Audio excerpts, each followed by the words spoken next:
आज मैं तुम्हें ब्रह्म मुहूर्त का वह रहस्य बताने जा रही हूँ जिसे जानने के बाद तुम कभी सुबह को पहले जैसा नहीं देख पाओगे।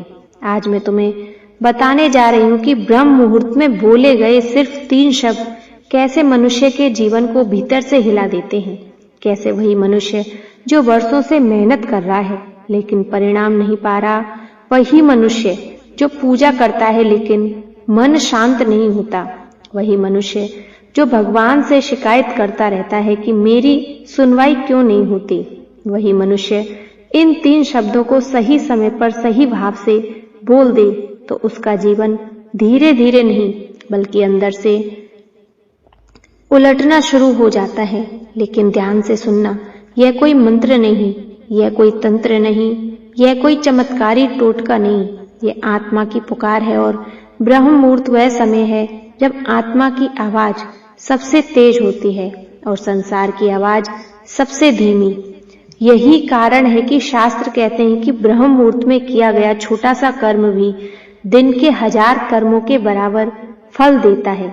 लेकिन आज मैं कर्म की नहीं, शब्दों की बात कर रही हूँ, क्योंकि शब्द केवल आवाज नहीं होते, शब्द ऊर्जा होते हैं, शब्द दिशा होते हैं, शब्द भाग्य की लकीर होते हैं। और ब्रह्म मुहूर्त में बोले गए शब्द सीधे मन से नहीं बल्कि चेतना से निकलते हैं।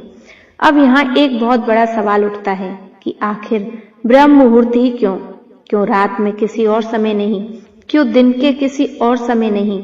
क्योंकि ब्रह्म मुहूर्त वह समय होता है जब मनुष्य का अहंकार सोया होता है, उसका डर सोया होता है, उसकी तुलना सोई होती है। और जब अहंकार सोया होता है तब आत्मा जागती है, और जब आत्मा जागती है तब जो शब्द निकलते हैं वे भगवान तक पहुंचते हैं। इसलिए हमारे ऋषियों ने कहा है कि अगर जीवन में कभी भगवान से सीधे बात करनी हो तो ब्रह्म मुहूर्त से अच्छा समय कोई नहीं। लेकिन समस्या यह है कि आज का मनुष्य या तो इस समय सो रहा होता है या फिर अगर जाग भी जाए तो मोबाइल उठा लेता है। और जब तुम इस पवित्र समय को स्क्रीन के हवाले कर देते हो तो समझ लो तुमने उस दिन की सबसे बड़ी संभावना को दी। इसलिए आज मैं तुम्हें बताने जा रही हूँ कि वे 3 शब्द, लेकिन उससे पहले एक बात समझ लो, यह वीडियो अंत तक देखना, क्योंकि अगर तुमने सिर्फ शब्द सुन लिए और भाव नहीं समझा तो कोई लाभ नहीं होगा, और अगर तुमने भाव समझ लिया तो शब्द अपने आप तुम्हारी जुबान पर आ जाएंगे। अब ध्यान से सुनना, क्योंकि पहला शब्द केवल शब्द नहीं, वह स्वीकार है। दूसरा शब्द केवल शब्द नहीं, समर्पण है। और तीसरा शब्द केवल शब्द नहीं, प्रार्थना है। और जब स्वीकार, समर्पण और प्रार्थना एक साथ ब्रह्म मुहूर्त में निकलते हैं तब जीवन पुराने रास्ते पर नहीं चलता। अब ध्यान से सुनना, क्योंकि अब मैं तुम्हें वह पहला शब्द बताने जा रही हूँ जिस पर पूरा वीडियो टिका हुआ है। और अगर यह शब्द तुमने सही भाव से समझ लिया तो आगे 2 शब्द अपने आप आसान हो जाएंगे। पहला शब्द, मैं स्वीकार करता हूँ। सुनने में यह शब्द बहुत साधारण लगता है, लेकिन यही वह शब्द है जिससे मनुष्य का भीतर का ताला खुलता है। शास्त्र कहते हैं कि जब तक स्वीकार नहीं होता तब तक परिवर्तन नहीं होता, क्योंकि जो मनुष्य अपने जीवन की वास्तविकता को स्वीकार नहीं करता वह ईश्वर के सामने भी मुखौटा पहनकर खड़ा रहता है, और मुखौटे के सामने की गई कोई भी प्रार्थना ऊपर तक नहीं जाती। ब्रह्म मुहूर्त में यह शब्द इसलिए शक्तिशाली हो जाता है क्योंकि उस समय मनुष्य का अहंकार सबसे कमजोर होता है। उस समय तुम्हारे भीतर का वह झूठा आत्मविश्वास सोया होता है जो दिन में कहता है मैं सब संभाल लूंगा, मुझे किसी की जरूरत नहीं, सब ठीक चल रहा है, जबकि भीतर से सब बिखरा होता है। ब्रह्म मुहूर्त में जब तुम आंख खोलते हो तो मन बहुत कच्चा होता है, बहुत सच्चा होता है। और उसी समय अगर तुम भगवान के सामने यह कह पाओ कि हे प्रभु, मैं स्वीकार करता हूँ, तो समझ लेना तुमने जीवन की सबसे कठिन साधना शुरू कर दी, क्योंकि स्वीकार करना सबसे कठिन होता है। स्वीकार करना ही मैंने गलत निर्णय लिए, स्वीकार करना कि मैंने कई बार अपने अहंकार में रिश्ते तोड़े, स्वीकार करना कि मैंने मेहनत तो की लेकिन दिशा गलत थी, स्वीकार करना कि मैं दूसरों को दोष देता रहा लेकिन खुद की गलती देखने से डरता रहा। और ध्यान से सुनना, यह स्वीकार किसी और के सामने नहीं करना, न समाज के सामने, न परिवार के सामने। यह स्वीकार अपने भीतर और ईश्वर के सामने करना है। और जब मनुष्य अपने भीतर के अंधेरे को स्वीकार कर लेता है, तब वही अंधेरा धीरे धीरे प्रकाश में बदलने लगता है। यही कारण है कि कई लोग कहते हैं ब्रह्म मुहूर्त में उन्हें बिना कारण रोना आ जाता है, बिना कारण आंखें भर आती हैं और वे डर जाते हैं। यह कमजोरी है, लेकिन नहीं, यह कमजोरी नहीं, वह आत्मा की सफाई है। यह वर्षों से दबे हुए सत्य का बाहर आना है, और जो सत्य बाहर आ जाता है वह मनुष्य को अंदर से हल्का कर देता है। अब यहाँ एक बहुत बड़ी बात समझ लो। जब तुम कहते हो मैं स्वीकार करता हूं, तो इसका मतलब यह नहीं कि तुम खुद को दोषी ठहराने लगे हो। इसका मतलब है कि तुम खुद से लड़ना बंद कर देते हो, क्योंकि जब तक मनुष्य खुद से डरता रहता है तब तक वह आगे नहीं बढ़ पाता। वह भीतर ही भीतर ऊर्जा खोता रहता है। और ब्रह्म मुहूर्त में यह शब्द बोलने में मनुष्य पहली बार खुद के साथ शांति की संधि करता है। वह कहता है कि हाँ, मैं जैसा हूं वैसा हूं, मैंने गलतियां की, लेकिन अब मैं उन्हें छिपा नहीं रहा, अब मैं उन्हें स्वीकार कर रहा हूं। और शास्त्रों में साफ लिखा है, ईश्वर से ज्यादा कठोर न्यायाधीश कोई नहीं, लेकिन उससे ज्यादा करुणामय भी कोई नहीं। और करुणा उसी पर उभरती है जो सत्य के साथ खड़ा हो।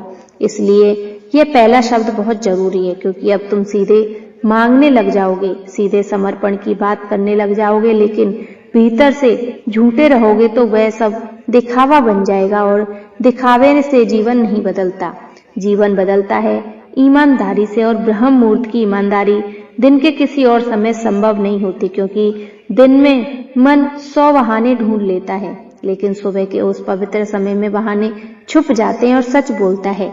इसलिए जब तुम रोज इस शब्द को बोलोगे तो धीरे धीरे तुम देखोगे कि तुम्हारी सोच साफ होने लगी है, तुम्हारे निर्णय तेज होने लगे हैं, तुम्हें यह समझ आने लगा कहाँ तुम खुद को धोखा दे रहे हो।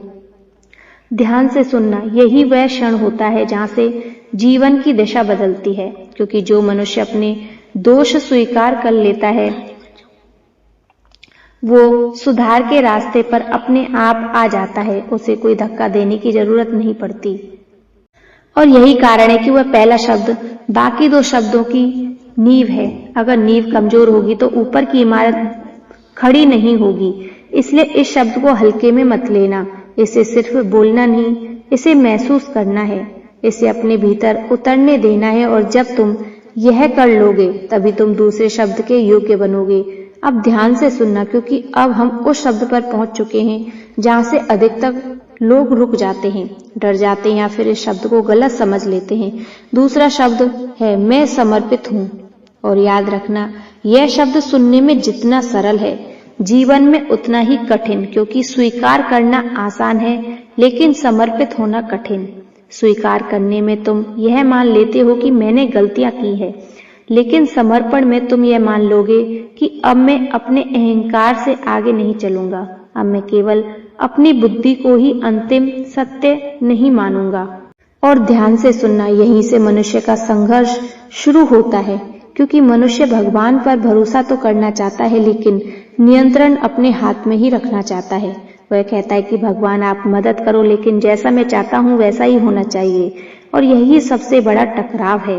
ब्रह्म मुहूर्त में जब तुम कहते हो हे प्रभु मैं समर्पित हूँ, तो इसका अर्थ यह नहीं कि तुम कर्म करना छोड़ दोगे। इसका अर्थ यह है कि तुम जिम्मेदारी से भाग जाओगे। इसका अर्थ यह है कि अब तुम परिणाम की चिंता छोड़ रहे हो।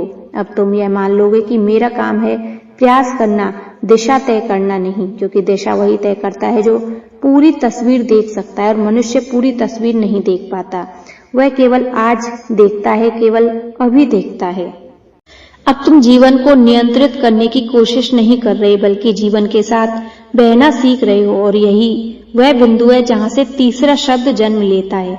अब ध्यान से सुनना, क्योंकि अब हम उस अंतिम शब्द पर पहुंच चुके हैं जहां स्वीकार और समर्पण मिलकर प्रार्थना बन जाते हैं।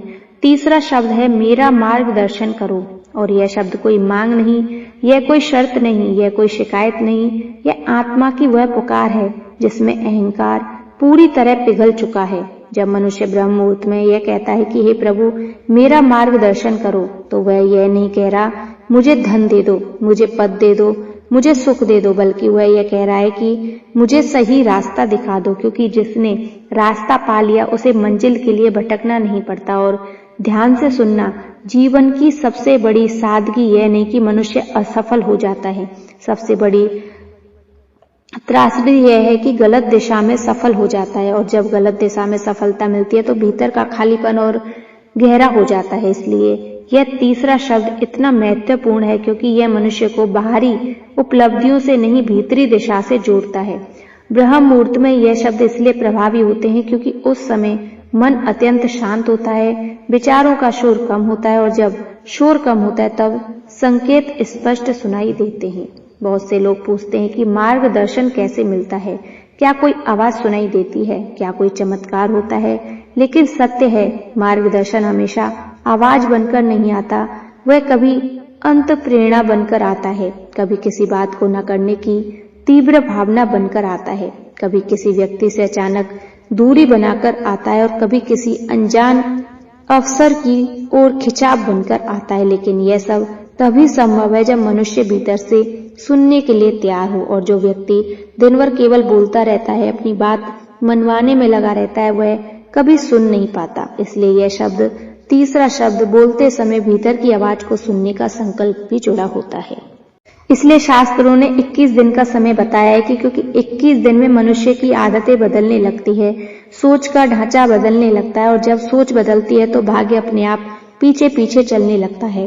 अब मैं तुमसे एक प्रश्न पूछना चाहती हूँ, क्या तुम अगले 21 दिन अपने अहंकार को थोड़ा सा पीछे रख सकते हो? क्या तुम अगले 21 दिन सुबह उठकर अपने फोन से पहले अपने भीतर की आवाज को सुन सकते हो? अगर हाँ तो समझ लेना ये वीडियो केवल देखने के लिए नहीं आया था, यह तुम्हारे जीवन के एक मोड़ को सही राह दिखाने के लिए आया था। और याद रखना, भगवान हमेशा शोर में नहीं बोलते, यह संकेत में बोलते हैं, और संकेत वही सुन पाता है जिसने ब्रह्म मुहूर्त में यह कहने का साहस किया हो, हे प्रभु मेरा मार्गदर्शन करो।